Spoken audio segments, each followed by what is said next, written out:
I'm going to give you some of the secrets about how we make you buy what we want you to buy.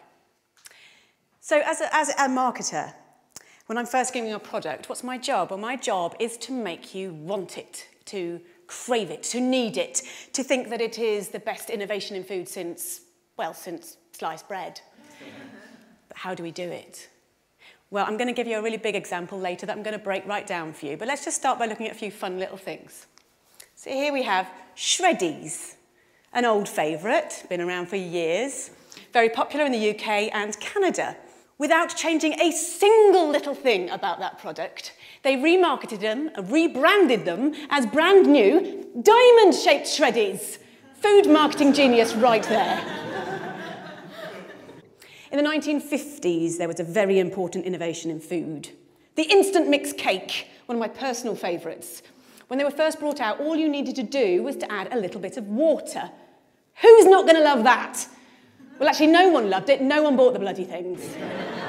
So they did a bit of research. And what they found was that the main consumer, the target consumer, the housewife, felt that it was cheating. They didn't want to pass off such an easy thing as their own baking to their partners, their husbands, their families, whatever. So what did the producers have to do? They had to make it harder. So now you had to add water and an egg. And sales exploded. But these examples, these are just chicken feed compared to what I really want to talk about tonight, and that is chickens and pigs and cows. So when we think about where chickens, etc. come from, we think about something a bit like that. That's also our instinctive idea, but we all know if we really think about it, if we think about it deeply, it's probably a little bit more like that. But that's a lot nicer. It's a lot more romantic. So how do we give you this impression? Well, there are 3 techniques that we use. The third of which is our secret weapon, and I am going to blow it for you tonight, so please stay primed for that. Let's look at technique number 1. Everybody believes what's on the label. So let's look at some examples. Some of my favourites, some of the ones I use all the time. I'll use farm fresh. I'll use 100% natural. I'll use butcher's choice. But what does that really actually mean? Well, truthfully, it doesn't mean very much.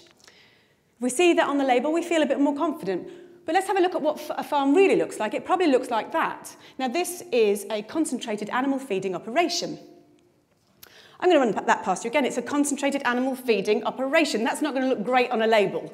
Hence, we use farm fresh. Innovation number 2. This is what we use. We focus on progress. Intensive farming was born out of necessity. At the end of the Second World War, resources were extremely tight.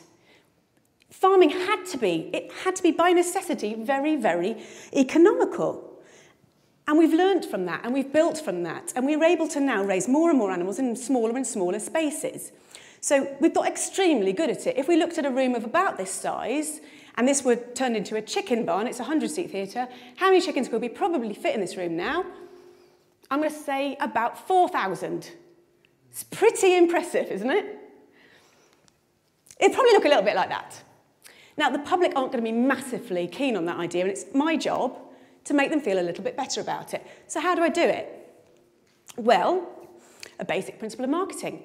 We use the right choice of words, and by using the right choice of words, we can make the conversation, we can focus the conversation the way we want it to. So we'll use an example like this. When you look at that picture, where is your eye drawn? It's drawn right to the middle of the page, massive letters, we've got strive to optimise. What we're looking at in the picture, in reverse, looks a bit like that, but this looks a lot nicer, because we're looking at strive to optimise. It makes us feel that there's progress. We feel good.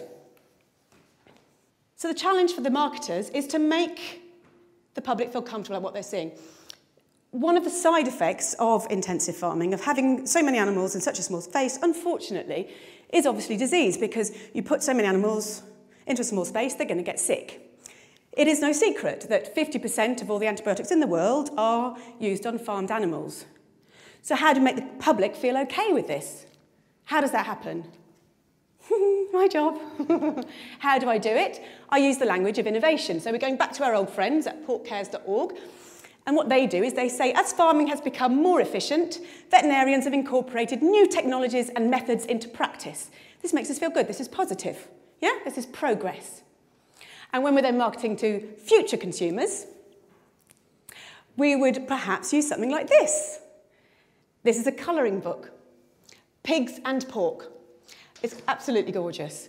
And what we're doing here is we're getting the children to focus on the fact that we're using innovation. So by bringing the pigs out from the muddy fields and into the clean barns, we're taking them away from all that nasty, dirty mud and all the diseases that are lurking there within. Positive. So onto our secret weapon. This is what we really need to focus on. So these two techniques alone, they are not going to work. We need a secret weapon, number 3. It is actually in this room right now. Secret weapon! It is you! So how do we do it? When you're in the supermarket, you don't want to think about where those products have come from. You don't want to think about how those animals have been reared, how they've been treated. The power of willful ignorance cannot be overstated. This is systemised cruelty on a massive scale, and we only get away with it because everyone is prepared to look the other way. Thank you.